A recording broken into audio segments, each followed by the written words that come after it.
Welcome to what's it? Conversations with Deborah, a bi-coastal dialogue heard exclusively on malcolmpresents.com, the newest internet platform, streaming shows of delight. And hopefully you guys like it. Anyway, I'm Malcolm Berman with my co-host Deborah Manning. Good day. How are you today? I'm not good. I have to, my refrigerator went out. Oh, for crying out loud. That can't be true, because with a supply chain, you could be another 6 to 8 months without a refrigerator. Please Right. don't say it. It's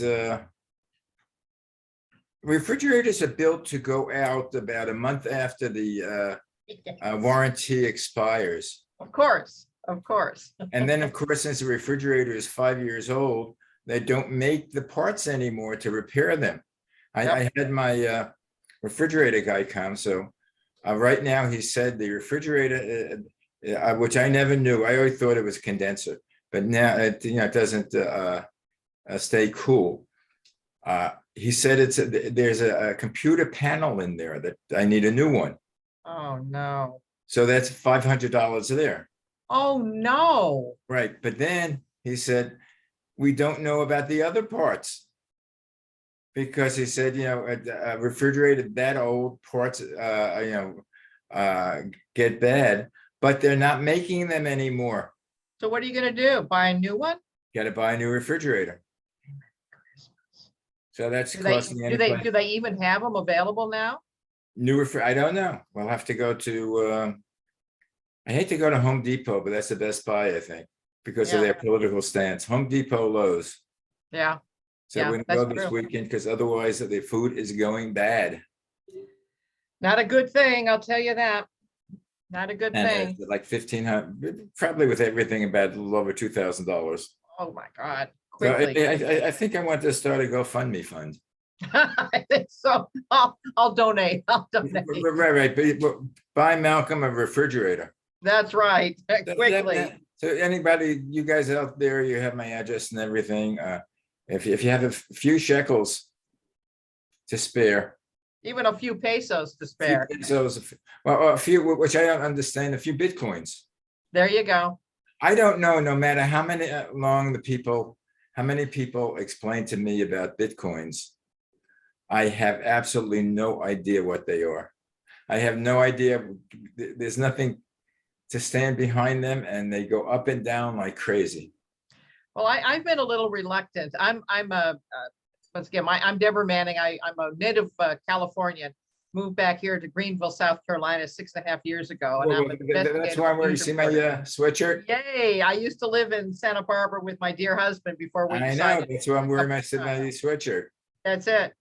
But the Bitcoin situation, I've pretty well stayed away from it, because interestingly enough, Bitcoin supposedly was going to be isolated from some of the stock market problems. Not so. Unfortunately, the S&P officially went into what's called a correction stage, which means it's down 20% for the year. And it's been an interesting stock market. We've had some unbelievably crazy dips. It actually started out, remember, about a month and a half ago, I had kind of advised all of the listeners here, please do yourself a favor. Everybody's saying the economy is fine, that the consumers are buying like crazy, that everything is wonderful. And of course, inflation is transitory. They said that back in October and November and what have you. Well, all of a sudden, the proverbial stuff hit the fan, and you had Walmart, you had Target, you even had Home Depot, who had very good numbers, suddenly come in and say, the consumer has stopped buying. Why have we all stopped buying? Because we're basically 70% of the American economy. People like you and me, moderate and low income consumers, and we stopped buying. Why did we buy early in the year? We were stocking up. We were stocking up. That's exactly. And I know this family has pretty well stocked up everything that we need. And we have cut way, way, way back on our grocery bills. Not only that, but way, way back on any of our gasoline purchases. South Carolina had pretty well because we were along the Continental Pipeline, and we had kind of an advantage over other states that the pipelines came directly through South Carolina. And we've been doing pretty well. When we first got here, gasoline was $1.63. It's now crested 450, almost 460, which is about what the national average is at this point. And what the companies are saying, Walmart, Target, all of these consumer-oriented companies are saying is that the consumer's tapped out. You bet we are. We're tapped out. And as a result, you have now seen, for example, about 2 days ago, you saw the Dow go down 1,100 plus points, and it's on its way down. What's it doing today? It's still down. Let me take a quick look. I think it went up 300 yesterday, 300 and change. It did, but what that is called a dead cat bounce. Don't you love that? And being a cat lover, and you being a cat lover too, I really kind of resent that. I think that's kind of you took that personal. I did. I took it very personal. All 6 of my cats and I took it very, very personally. But at this point right now, we're within, we're down 350 points, 360 points. We're down to 30,893 on the Dow. We're down about 228 points on the NASDAQ, down 11,160. And then the S&P is definitely in correction territory. It's a bear market, down 53 points, down $3,800. 3,800 points, pardon me. So is it good to buy, good to sell, or is it good to keep your hands in your pocket? Well, I'll tell you, listen, I am not an advisor in any way. I am not an investment person. However, I've always said that normal everyday people like you and me really have an advantage because we're right in there in the buying and the selling of ordinary goods. When we go to the supermarket, we can see what's on sale and what's gone up in price. When we go to Target, we can see exactly this, the gasoline situation. Well, finally, everything is hitting all at once. And as I had advised any of the listeners here, once again, conserve your cash, take all of your credit cards, start paying off your low balances first, but conserve your cash. Do not be paying off all of those credit card debts at once because things are going to get pretty gnarly. Pay off your low balances first or your high balances first? No, pay off your low balances first. And the reason I say that, and when I left the news business, I went into the home loan business, residential lending business. And I learned very, very quickly that human nature being what human nature is, you need to have some feeling that you're getting ahead of things. So if you pay off all of your low balance credit cards first, keep those at 0 balances or pay them off every single month. Then you can start to tackle with the money that you use with those low balances. You can then start to tackle the next highest balance and then the next highest balance and then the next highest balance. So to me, total opposite what I would think. I would think that you take care of your high balances first, so you're not being charged a monthly interest rate, and then you take care of your low balances next. I know, and the reason that you do that more or less is for human nature. You've got to have some feeling when you're paying off debt, which is not a very comfortable thing to do, particularly. It's not fun, okay? You've got to be able to reward yourself by saying, oh my gosh, I just paid off my Capital One, I just paid off my Bank of America Visa, I just paid off my Costco card, Yahoo! Now I can take all of that money and put it towards my other credit card debts, which would be the next lowest credit card debts. Yeah. So, and then, but once again, please keep cash. Please keep cash because it's going to get pretty gnarly. It's going to get pretty gnarly. Yeah, well, I don't understand, so I realize why prices are going up in certain commodities that, they're having problems getting in. But Sure. If consumers aren't buying, shouldn't the prices go down lower to entice them? They will start to go down. The only problem is going to be, and that's where the Fed comes in, is that they're now predicting, they were trying to give us what's called a soft landing, which meant that everybody would have their jobs and inflation would go down, et cetera, et cetera. It looks like it's going to be more what's called a hard landing, which means that we're starting to see layoffs now. Some of these companies are now starting to lay off. The only decent thing about it that might help us is there's still 11 million jobs still open here in the United States. So that could cushion the blow on things. So people may not be able to have their fancy dancy job. They may end up having to do something lesser quality, but at least they would have some sort of a job. But as the inflation continues, they're even talking about diesel shortages. Diesel shortages are going to directly hit the railroads, directly hit the trucks, and that's how we're moving goods from one coast to the other coast. So it's going to get kind of, I mean, if you look at, for example, that the baby formula shortage, talk about bloody incompetence, for crying out loud. They had a whistleblower back in October of 2021 saying there's a problem here with the Abbott labs, and Abbott does 40% of the baby formula. And it took until February for them to get out there, and then they shut it down, and that they're still shut down. Apparently they just started to open it up. But I mean, I've never seen anything like this, Malcolm. We have baby formula shortages here in America. It's a boom for mother's milk.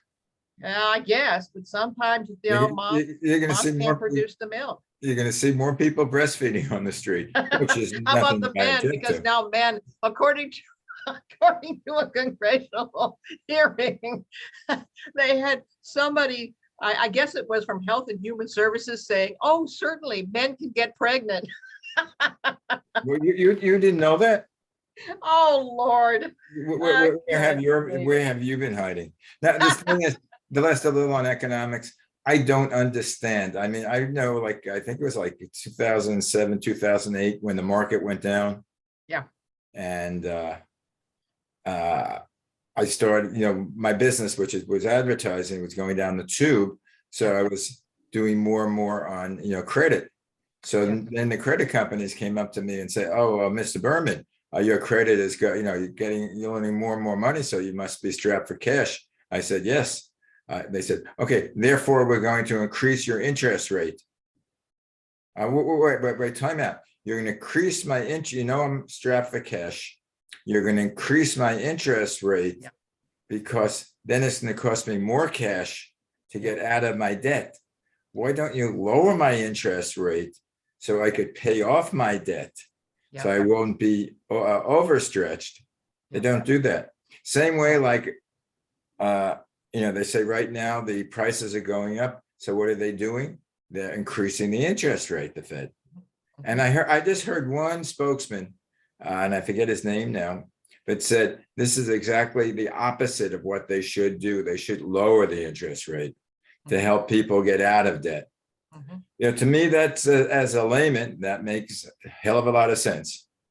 Well, it does. And unfortunately, at this point right now, we started this inflationary snowball, and it's getting worse and worse and worse. Yeah. I mean, once again, you and I talk about climate change and what have you. I think by cutting off the U.S. independence of gasoline and natural gas, without having technological advances enough to be able to replace that, that's where this all got started.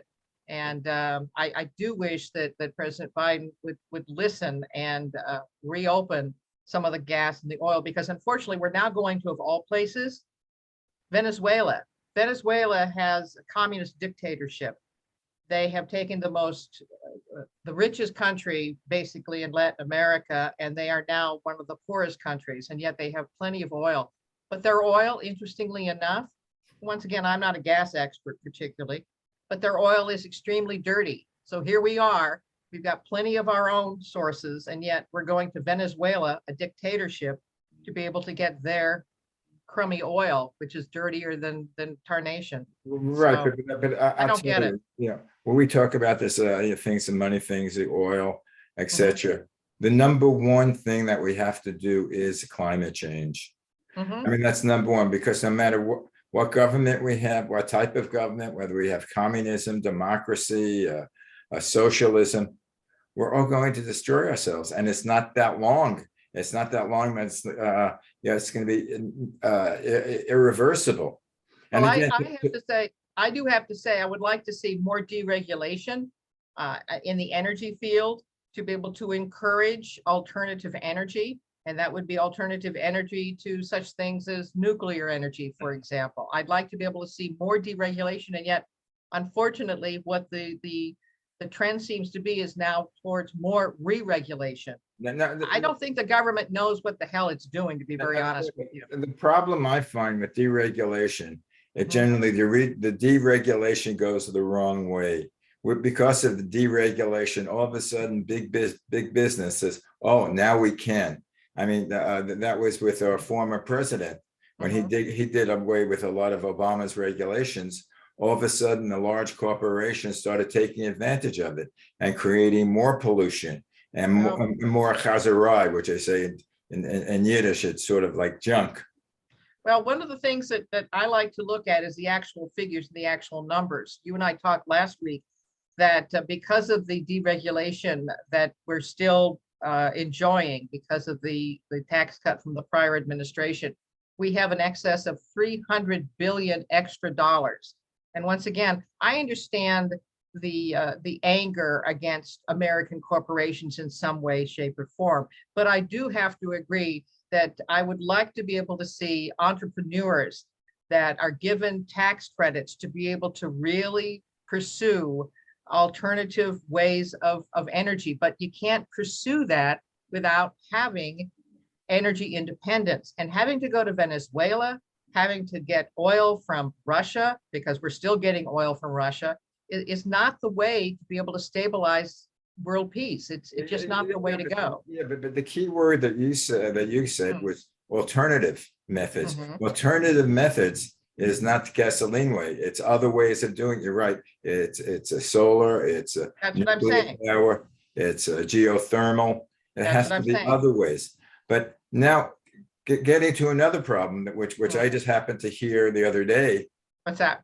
What the hell is monkeypox? Oh, jeez. Well, there's one case of monkeypox. You'll hold on to your hat on this one. It's not a brand new disease. It's apparently been around since Yeah. 1958. Okay. So it's not particularly pleasant, as chickenpox, I know for me, was not particularly pleasant when I was a kid. But now the World Health Organization, oh my heavens to Betsy, is now forming this huge panel to try and defeat monkeypox. Well, I have to I have to tell you, if it's anything like the COVID situation, I'm out. I'm out. But 2, 3 days ago, there were 5 cases in the country. This morning, I hear there were 100 cases in the country. Yeah. And originally, and they're not. They knew how formally how it was transmitted, but they're not sure anymore because it's not located in a specific area. And the people who got it weren't coming back from Africa or have any contact. So, like what I'm afraid of is what's going to happen to monkeypox. Same thing which happens to COVID. How the hell did it spread? We didn't know. Is someone experimenting? Was it a rabid monkey that got out of a laboratory in China or in Washington D.C.? I don't know, but it gets frightening because you know It how does. things spread. And unfortunately, at this point right now, it seems as though that is the way in which the media wants to control things, is to frighten the holy bejesus out of all of us. Well, And they're I frightened. Might be Jesus, and I'm Jewish. Yeah, I understand, but you know what I'm saying. Yeah. It's just, I think that everybody at this point right now, we want to go back to quote unquote normal life. I don't know that we'll ever be back to normal life after the COVID situation, but I do know that that we just need, we're on the wrong track. More than 78% on a recent poll, 78% of the Americans polled said we're on the wrong track. And that's one of the reasons that you and I talk. As an investigative news reporter, I always stayed right in the middle of things. I wanted to neither be right nor left. Now that I am out of the business, I tend more towards the conservative part of things. But once again, you and I always seem to find some common ground, some common sense things that we want to be able to see. I want opportunity to be revived back for all Americans. And I'm very, very concerned. For example, we've yet to find out about the leak from the Supreme Court, and they're trying to find the leaker. My worry at this point right now is it may have been a Supreme Court justice that leaked this. And now we have President Biden saying, anticipate if the ruling comes out that reverses Roe v. Wade on a federal basis, expect violence. And in fact, there was a woman that was addressing, I believe she may have been from Planned Parenthood. She may be from some other organization, but she used the word that we would be, quote unquote, ungovernable. I just find that amazing. There might be another civil war.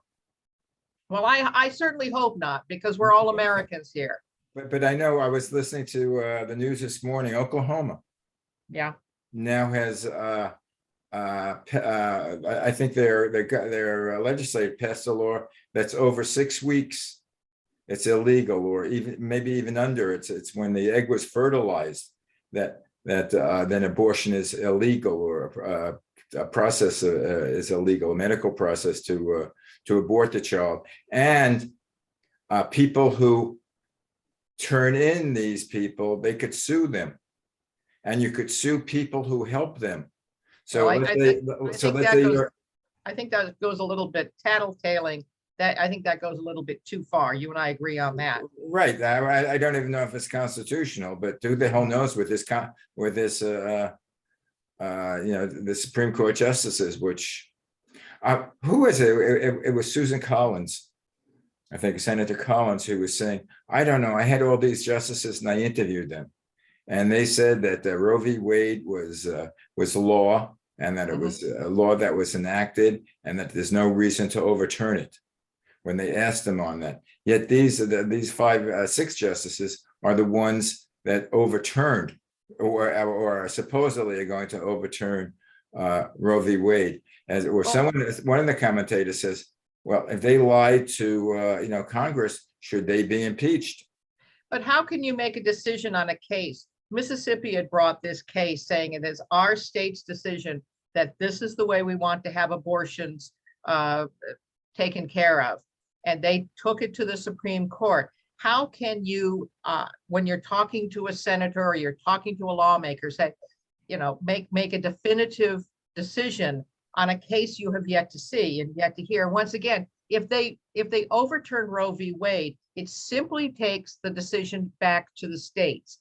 And frankly, if Oklahoma says they don't want abortions anymore, it's not as though you can't travel to other places like Nebraska, Texas, Kansas, any of those other places that would allow abortions to take place. The one thing that I was surprised about, though, I was just stunned about, is that there was a vote on the House floor, and I'm looking at it, on the Senate floor. 48 Democrats voted for late-term abortion. That's up to birth. I'm just. Well, as I say, I'm not necessarily. I'm not a Democrat or not a Republican, but you know what? It's hard to believe that 49 or 48 senators think the same way. Well, concerns me, but it concerns me that, literally, you have a human being that can live. Somebody wants that human being, and to allow abortions, which is the cessation of life, killing a fetus, a baby, is beyond me up until birth. I shake my head and go, wait a minute, that's beyond. That's not that. There should be a certain area where the child is viable without the mother. Thank you. But it should be but if the child is not viable without the mother, then I think it's the mother's right. It's her body. It's a different situation, right, and it depends upon the state in which that particular individual lives. Right, but I don't think it depends upon the state. I think there should be a constitutional right, which they're trying to do, that this is a right of the woman to control her body. Well, she can control her body you literally, there will be plenty of other organizations. For example, Starbucks says that they will go ahead and they will give transportation to a woman, to an individual, because I guess men can get pregnant now too, is that they will give travel to an individual who needs to have an abortion. I think you're going to see that you'll have charitable groups that would be willing to do that. How about the states that say this is illegal? If you give aid to a woman getting an abortion, well, I'm opposed to that.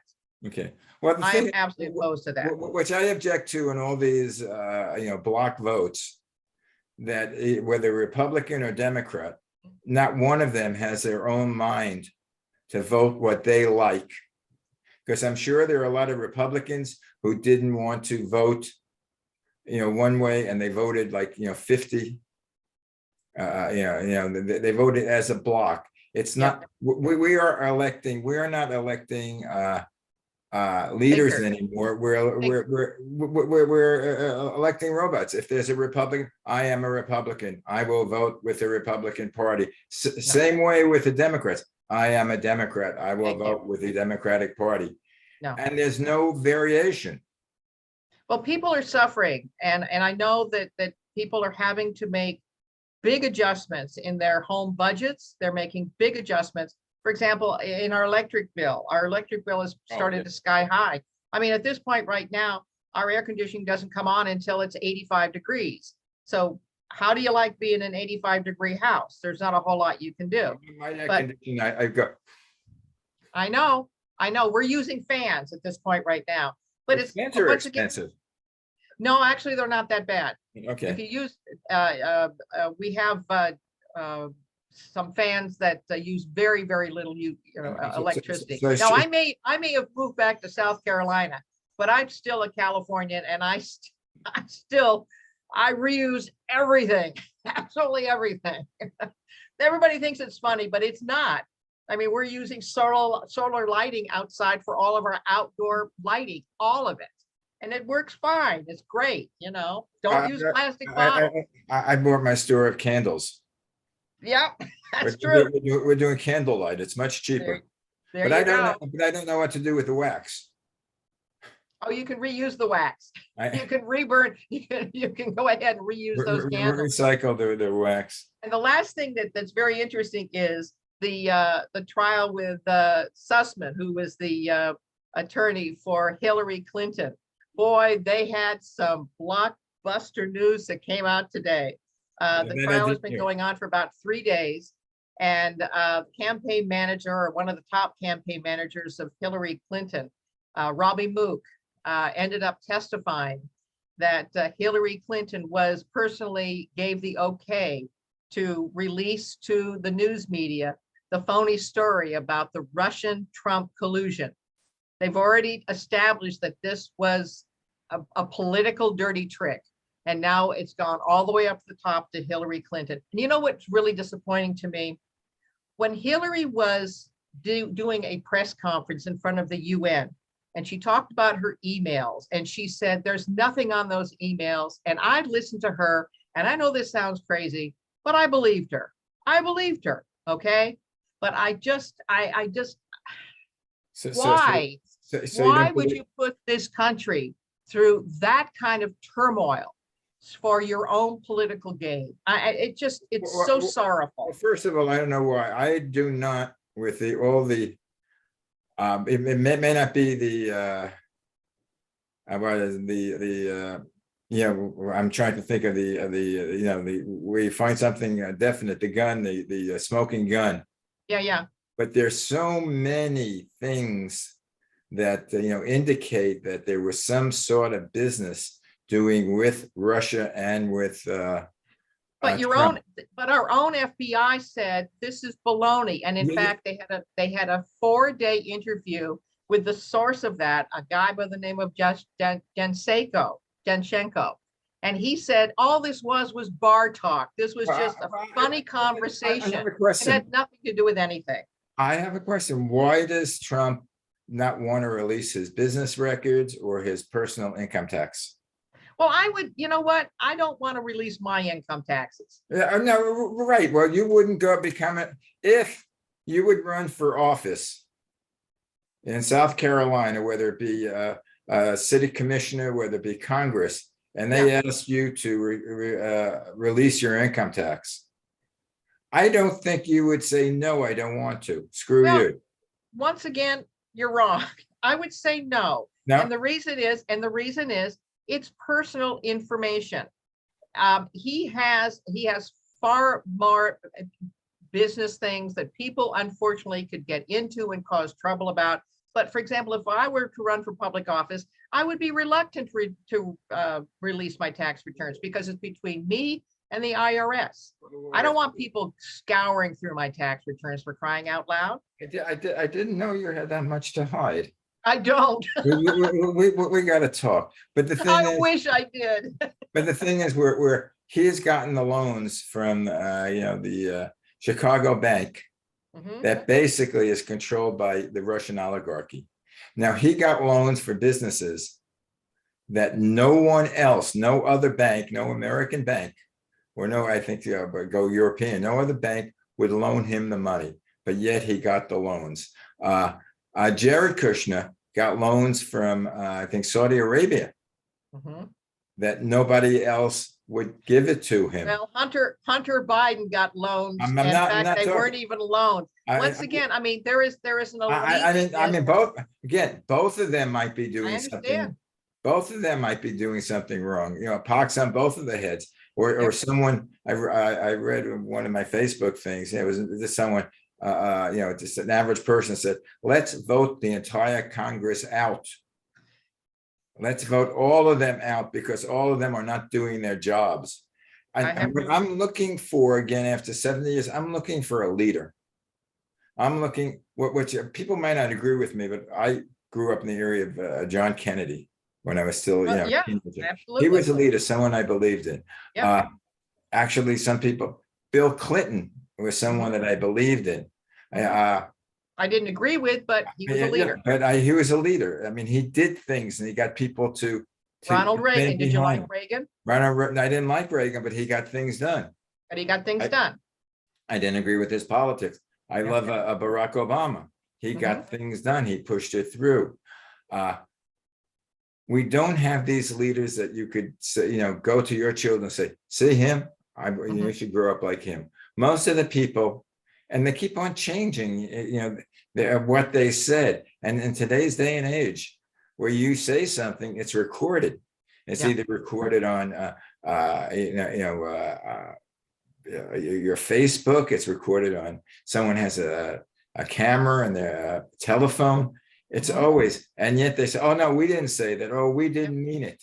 Well, that's why, for example, you hear Elon Musk finally saying that he had voted Democrat and that he felt that that was a party of kindness. And now he's changing, that is now labeling it as a party of hatred.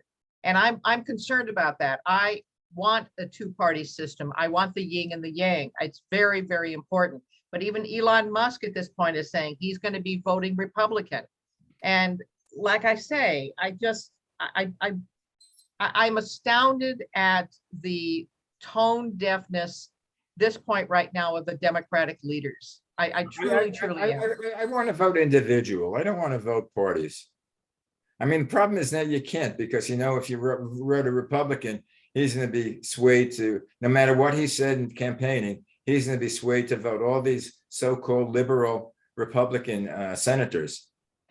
Well, I do have to say that I do believe, and the one thing that happened with COVID is you're now seeing far more interest on the part of parents, obviously, because of the school board situation with CRT. You're seeing mothers who can't get formula for their babies. You're seeing far more individuals becoming far more involved. And I think that's very, very healthy, because you and I both have agreement on our leadership. Our leadership is failing us, especially when we cannot get the basics of being able to live the good life. And I don't want to give up the good life. No, or a lack of leadership. Anyway, our time is up. But did we agree on a couple of things? Yeah. Yep. We agreed on that. We can't. I don't know if we could. I don't know what type of government that we can have. I know that the one that we're doing right now is not succeeding. You can't have Republicans and Democrats that vote in block, that don't do thinking, that the issues aren't. It depends on the issue, not on the party that you're a member of. And let me make a suggestion. You need to be calling every one of your representatives and telling them that. I know that I'm doing that, and I'm starting to get some feedback from my representatives, because they never hear from people. I want leadership, I want solutions, and I'm tired of the finger pointing. Give us solutions, period. Well, that's why we voted them. Otherwise, I could become a politician if I didn't know what the hell to Be a do. good idea. Might be a good idea, Malcolm. You got But some good anyway, ideas. you know what my thing for this week is at the end of it? That- Quote, Rosanadana. Remember her? Yes. If it's not one thing, it's another. On that, I will see you next week to see Very what good. our latest crisis is. All righty. Talk to Send you me later, left to sweetie. fish. And my best to Anna. Oh, Bye-bye. by the way, is it your birthday week next week? Yes, it is. You were going to see fireworks coming from South Carolina. Fireworks coming out of your ears. Anyway, happy birthday. And I also understand it's Fish's birthday. It is too. Absolutely. So And is he older than you or younger than you? he's a little bit older than I am. Oh, okay. A little bit older. You're not a baby snatcher. No. He's a baby snatcher. 15 next week. Happy birthday to both of you. All right. Thanks so much, sweetie Bye. pie. Bye-bye.